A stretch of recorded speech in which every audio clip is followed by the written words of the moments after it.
একটি একটি করে চলে যাচ্ছে পবিত্র মাহে রমজান। কি করে দেব প্রতিদান? ক্ষমার আশায় আজও আমি তুলি দুই হাত।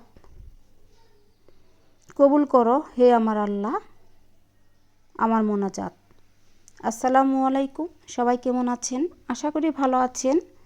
এদিকে আমরাও ভালো আছি আলহামদুলিল্লাহ। আমি সাথী, আমি দোহার থেকে বলছি। সাথী চ্যানেল থেকে আপনাদের সবাইকে স্বাগতম। কাছে ও দূরে, দেশে এবং দেশের বাইরে যে যেখান থেকে আমার ভিডিওটি দেখছেন বা দেখবেন, সবার সুস্বাস্থ্য কামনা করে আজকে আমার আরেকটি ভিডিও নিয়ে হাজির হয়েছি। আশা করি আমার এই ভিডিওটি আপনাদের ভালো লাগবে। তো যারা প্রথমেই দেখবে অবশ্যই একটি লাইক দিয়ে ভিডিওটি দেখা শুরু করবে। তো এসে গেছে মাহে রমজান, পবিত্র মাহে রমজান। তো সবাই আমরা এই রমজান মাসে খুব ব্যস্ত থাকি, সবাই থাকি। তো সে কারণে হয়তো ভিডিও আপলোড করা হয় না, আর কারো ভিডিও দেখাও হয় না। তো চেষ্টা করব মাঝে মধ্যে ভিডিও আপলোড করতে, যেহেতু ব্যস্ত থাকা হয়, এটা আমলের মাস। আর বলেছিলাম যে আমার বাসাতে কাজ চলছে, তো উপরে দোতলাতে আমার বাসাতে কাজ চলছে, দেখিয়ে দিচ্ছি। তো কাজ প্রায় হয়ে যাচ্ছে, আর দু একদিনের মধ্যে আস্তরের কাজও শুরু হয়ে যাবে। তো আমি একটু একটু করে আপনাদের সব দেখিয়ে দেব।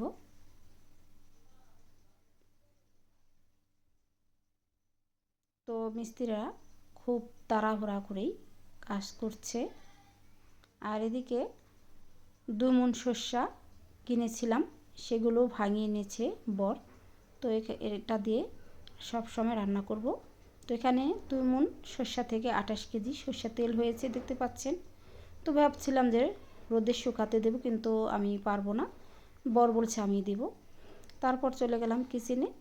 তো সন্ধ্যের জন্য আমার বাচ্চারা বলছিল আম্মু আজকে প্রথম রোজা, তার জন্য সাদা পোলাও রান্না করো। তাই আমি মটরশুঁটি দিয়ে সাদা পোলাও রান্না করছি। তারপরে সেহরি খাবার জন্য অন্য কোনো ভাত বা তরকারি রান্না করব। তো আগেই আমি ছেলেদের জন্য সাদা পোলাওটা রান্না করছি, আর অল্প একটু মুরগির গোস্ত রান্না করছি, দেখতে পাচ্ছেন। তো ঝোল করে আলু দিয়ে তো তরকারিটা রান্না হয়ে গেছে। আর ডিম ভুনা করেছি 4টে। আর সেহরির সময় যে খাবারটা খাবো, তো ভাতের সাথে এখানে আমি টমেটো দিয়ে আর সবজি দিয়ে এই ট্যাংরা মাছটা ভেজে রান্না করেছি। আর 2 পিস অন্য মাছ দিয়েছি আমার বড় ছেলের জন্য।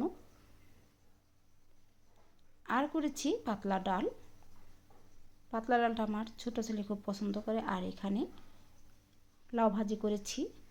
এখন ইফতারির জন্য আয়োজন করছি। এখানে শরবতটা বানাচ্ছি থুকমা দানা আর ইসবফুলের বসি দিয়ে।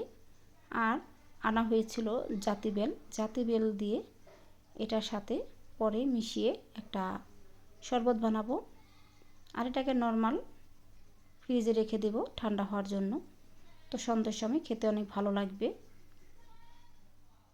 তো এখন যেহেতু ইফতারি বানাবো, তো সেটাই শেয়ার করছি। তো এখানে আমি বেসনটা ভালো করে ফেটিয়ে নিচ্ছি।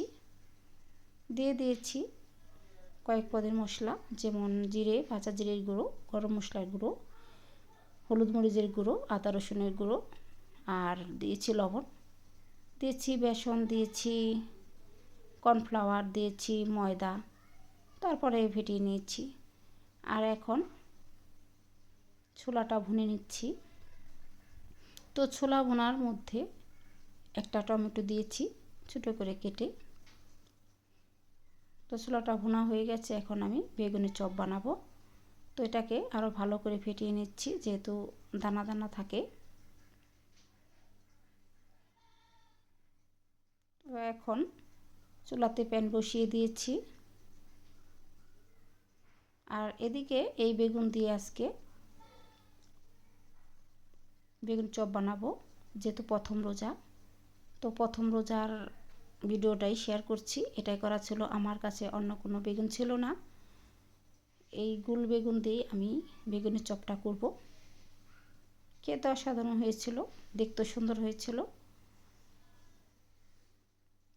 আর এই বেগুন ভাজার সময় যে বেগুনটা ভালো করে লাল করে ভেজেছিলাম ফুলেছিল, সেটা হয়তো ভিডিওটা কেটে গেছে, দেখাতে পারিনি, কিন্তু ফুলকো করে বেগুনটা ভেজেছিলাম।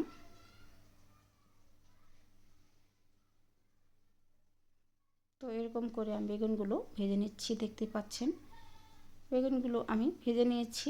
এখন আমি আলুর চপটা বানিয়েছি, দেখতে পাচ্ছেন লাল করে। আর এইভাবে বেগুনের চপটাও ভেজেছিলাম, খুব সুন্দর হয়েছে আলুর চপ। আর চলে গেল দ্বিতীয় রোজা, ইনশাল্লাহ রোজা রেখেছি, আজকে তৃতীয় রোজা, আশা আছে সবগুলোই রাখবো, দোয়া করবেন। আর আপনাদের জন্য অনেক দোয়া রয়েছে। আর ইফতারিতে তেমন কোনো ফলের প্রয়োজন হয় না বা ভাজার কোনো প্রয়োজন হয় না, ভাজা যত খাবেন ততই শরীরের অসুবিধা হয়। তো আমিও ভাজা বেশি খেতে পছন্দ করি, কিন্তু খাওয়াটা আমার উচিত নয়, আমার অনেক গ্যাস্ট্রিকের প্রবলেম আছে। আর আমার ছেলেরা খুব পছন্দ করে, আর আমার বাসায় লোকেরা কাজ করে, তাদের জন্য আমার বেশি করে ইফতারি বানাতে হয়, তাই রোজার মাস ভরেই বানাতে হবে বেশি করে। তো দেখতেই পাচ্ছেন অনেকগুলো ইফতারি বানিয়েছি। আর বাসায় হালকা পাতলা ছিল ফল, সেগুলো কেটে নিয়েছি, যেমন আনার, বাঙ্গি, কলা, আপেল আর খেজুর, এগুলো দিয়ে আজকে সেরে নিয়েছি প্রথম রোজা। পরে আনছিল তো দেখাতে পারিনি। তো কেমন হয়েছে ভিডিওটা, যদি ভালো লাগে তো লাইক, কমেন্ট আর সাবস্ক্রাইব করে পাশে থাকবেন। সবাইকে ধন্যবাদ মাহে রমজানের।